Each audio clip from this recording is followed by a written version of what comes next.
Hi friend, সবাইকে good night বলার জন্য আমি আর হিয়া চলে এসেছি। তো তোমরা জানো হিয়া কিন্তু খুব বদমাইশ হয়ে গেছে। সেদিনকে ওর জেঠি বাড়ি গিয়ে এই দেখো দেখো দেখো থুতনিটার অবস্থা দেখো, দেখতে পাচ্ছ ব্লাড জমে কি হয়ে রয়েছে। এই আমি ভেবেছিলাম যে আমার ছেলে বদমাইশ, মেয়েটা মনে একটু শান্ত হবে, কিন্তু মেয়েটাও হয়ে গেছে দুষ্টু। এত বদমাইশি করতে গিয়ে দেখেছো থুতনিতে ব্লাড জমে কি হয়েছে। থুতনিটা ফুলে গেছিলো, ব্লাড জমে বরফ দিয়েও ব্লাডটা কমছে না, পুরো একদম রক্ত জমে রয়েছে। তো যাই হোক, তো তোমাদেরকে গুড নাইট করতে আমি আর হিয়া চলে এসেছি। আর তোমরা সবাই কিন্তু কমেন্টে একটু হিয়াকে শান্ত না আমাদের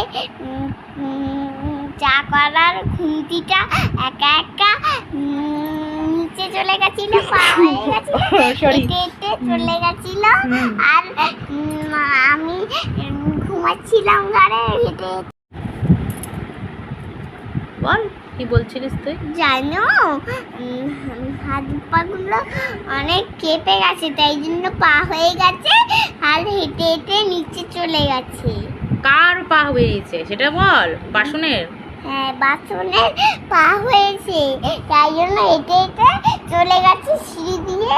আমি তখন ঘুমাচ্ছিলাম, তখন সিঁড়ি দিয়ে হেঁটে হেঁটে চলে গেছে ও নিচে।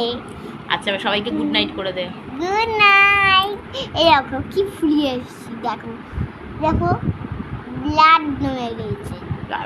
এবার গুড নাইট করে দে সবাইকে। গুড নাইট সবাই, তাড়াতাড়ি ঘুমিয়ে পড়ো। তাড়াতাড়ি ঘুমিয়ে পড়ো। এখন আমরা খাবো, এখন আমি বিন দেখবো।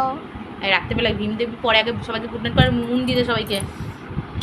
আর সবাইকে বলি এই সামনে দিয়ে মুন দিতে নেই, বলেছি না কি করতে হবে কি করতে হবে, তাড়াতাড়ি বলে দাও। সবাইকে দূর থেকে মুন দিতে হবে। আবার